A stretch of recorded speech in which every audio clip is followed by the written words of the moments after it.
In the shadows of World War II, a war was fought not with bullets and bombs, but with paint, rubber, and sound.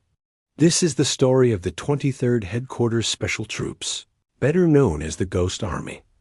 A unit so secret, its existence was classified for more than 50 years after the war ended. Their mission was to deceive, to mislead, and to misdirect the German army, using nothing more than illusion and imagination.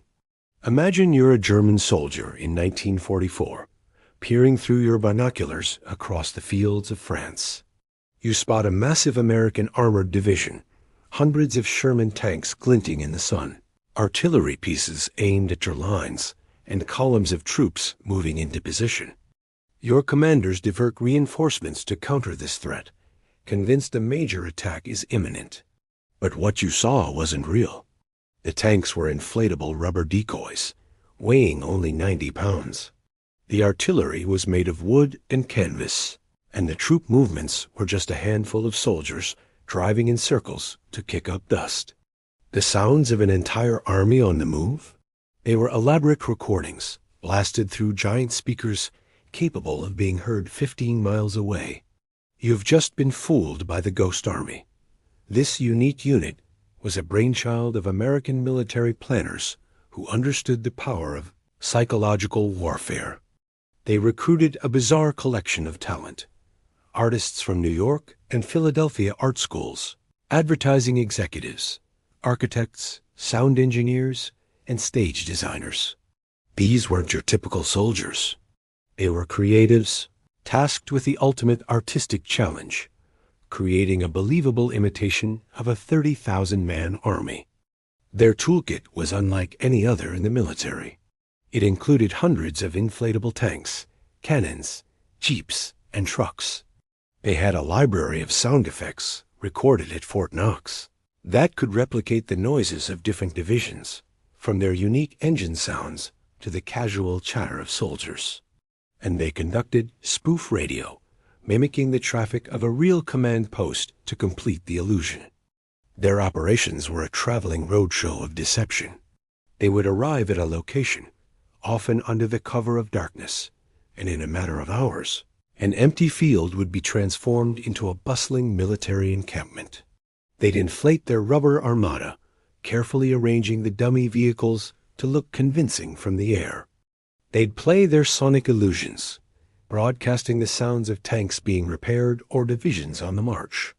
A few soldiers would wear the insignia of the division they were impersonating and visit local towns, casually dropping fake information for enemy spies to overhear. The goal was to draw enemy attention away from real, often much smaller, Allied forces, allowing them to attack where the enemy was weakest. The Ghost Army performed over 20 major deceptions across France, Belgium, Luxembourg, and Germany. One of their most famous operations was codenamed Operation Viersen. In March 1945, the U.S. Ninth Army was preparing to cross the Rhine River, a formidable natural barrier. The Ghost Army was tasked with drawing German attention about 10 miles south of the actual crossing point. For 2 days, they simulated the arrival of 2 full American divisions, complete with the sounds of bridge building and troop assembly. The deception was so convincing that it drew an entire German panzer division away from the real crossing site. When the Ninth Army finally crossed the Rhine, they met with far less resistance than expected. Military historians estimate that this single act of illusion saved thousands of Allied lives. The work was incredibly dangerous.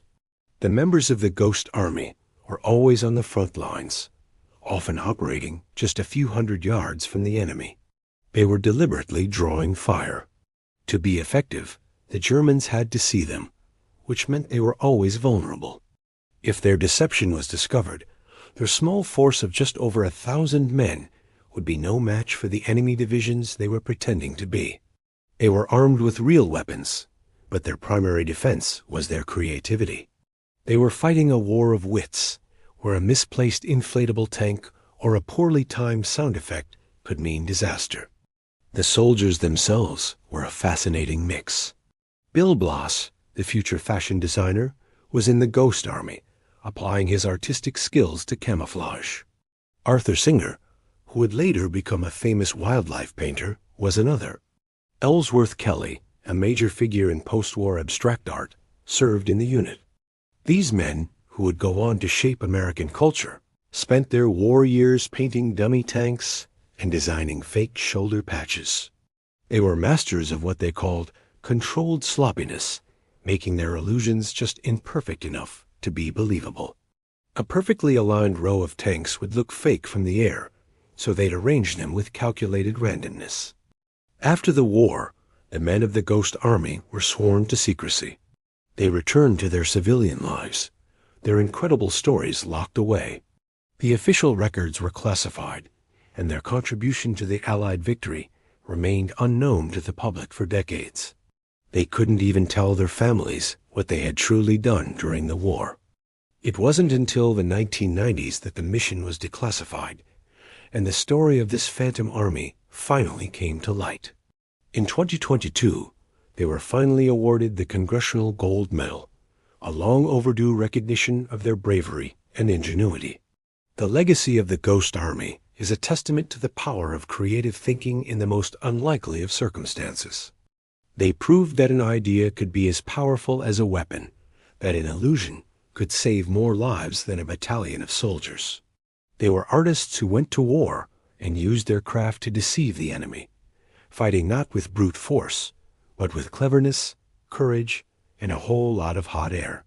Their story reminds us that sometimes the most effective weapon is the human mind.